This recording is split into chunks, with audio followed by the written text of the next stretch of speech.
আধরাতে ঘুম ভেঙে গেলেই মনে পড়তো সকাল হলেই স্কুলে যেতে হবে, আর মনে মনে চাইতাম এই রাত যাতে কখনো না শেষ হয়। অথচ দেখুন সেই স্কুলকেই এখন কতটা মিস করি। সত্যি বড়ই বিচিত্রময় এই জীবন। আধরাতে যদি ঘুম ভেঙে যায় মনে পড়ে কতজনের কত কিছুই তো মনে পড়ে। ছোট্ট শিশুটির হয়তো প্রবাসে কর্মরত বাবার কথা মনে পড়ে, বয়সের ভারে নুয়ে পড়া মানুষগুলোর হয়তো বা মৃত্যু চিন্তা ভেসে আসে। তরুণ লেখকটির লেখাগুলো ঠিকমতো প্রকাশিত হবে কিনা, পাঠক নন্দিত হবে কিনা সে কথা মনে পড়ে। বিনিয়োগকারীর শেয়ার বাজারে ধস নামবে কিনা সে কথা মনে পড়ে। আবার দেবদাসরা হয়তো পার্বতীদের চিঠির জন্য অপেক্ষা করে থাকে। আমার এক খালাতো ভাই উচ্চশিক্ষার জন্য দেশের বাইরে অবস্থান করছে। ওকে যখন জিজ্ঞেস করলাম, আচ্ছা আধরাতে যদি ঘুম ভেঙে যায় তখন তোমার কি মনে পড়ে, সে আমাকে বলেছিল, আমার তো দেশের কথা খুব মনে পড়ে রে। অর্থাৎ আমরা যেন ছুটে চলি আমাদের পছন্দের জিনিসগুলোর পেছনে, আর ভয়ঙ্কর জিনিসগুলো তাড়িয়ে বেড়ায় আমাদেরকে। তবে মাঝে মাঝে সত্যি খুব চিন্তা হয়। আধরাতে যদি ঘুম ভেঙে যায় আমার মনে পড়ে কাছে আবরার ফাহাদের মা, কাছে সীমান্তের ক্যাম্পগুলোতে মানবেতর জীবনযাপন করা প্রায় 10 লাখ রোহিঙ্গা জনগোষ্ঠী, যেখানে সদ্য জন্মগ্রহণ করা শিশুটিও জানে না কি ছিল তার অপরাধ। মনে পড়ে প্রায় 1 দশক ধরে কাছে সিরিয়ানরা, ওদিকে হৃদয়ের রক্তক্ষরণ যেন থামছেই না ফিলিস্তিনের অধিবাসীদের।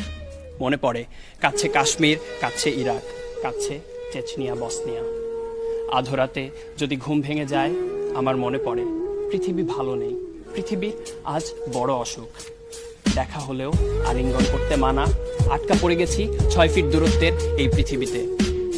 গত প্রায় 1 বছর ধরে করোনা মহামারীতে আমরা সবাই হারিয়েছি অনেক কাছের কিছু মানুষকে। মন্থর হয়েছে অর্থনীতির চাকা, চাকরি হারিয়েছি অনেকে। এই দুর্যোগের মুহূর্তেও পরিবারের মুখে দুবেলা ভাত জোটাতে যারা বেরিয়ে পড়েন কর্মস্থলে, তাদের প্রতি আমার বিনম্র শ্রদ্ধা। আধরাতে ঘুম ভেঙে গেলে কখনো আবার আমি যেন বাংলা মায়ের হাহাকার শুনতে পাই। অজ্ঞতা, মাদকাসক্তি আমাদের প্রতিনিয়ত গ্রাস করে রাখে।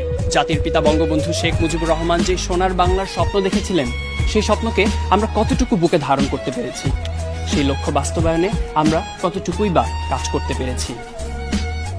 আধরাতে যদি ঘুম ভেঙে যায় আমার মনে পড়ে যেই ভূখণ্ড, যেই দেশের মাটির উপর আমি ঘুমিয়ে আছি, সেই দেশটা তো এমনি এমনি আসেনি। অনেক ত্যাগ, তিতিক্ষা আর রক্ত দিয়ে কিনতে হয়েছিল এই দেশটাকে। শহীদের রক্তের সেই ঋণ শোধ করতে হলে আমাদের সবাইকে এক হয়ে কাজ করতে হবে। জাতির পিতার জন্মশতবার্ষিকীতে এই হোক প্রতিটি বাঙালির অঙ্গীকার। আমরা এসেছি অনেক দূর, তবে যেতে হবে আরো অনেক অনেক দূর।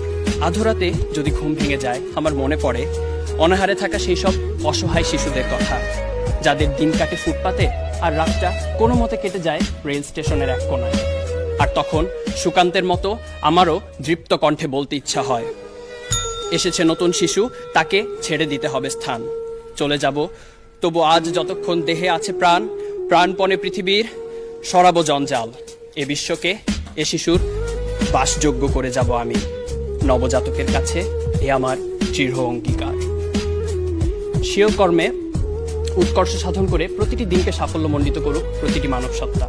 সুন্দর চিন্তার পরিস্ফুটন ঘটুক, স্বপ্নের জাগরণ হোক। দুশ্চিন্তার কালো ছায়া সরে গিয়ে পৃথিবী দেখুক নতুন দিনের আলো। আধরাতে যদি সত্যিই ঘুম ভেঙে যায়, হতাশা বা দুশ্চিন্তায় নয়, বরং হাসি মুখে নিশ্চিন্তে আবারও ঘুমিয়ে পড়ুক এই পৃথিবীর প্রতিটি মানব সন্তান। এই আশাবাদ ব্যক্ত রেখে আমি আমার বক্তব্য এখানেই শেষ করছি। ধন্যবাদ বিচারক মণ্ডলী, ধন্যবাদ সবাইকে।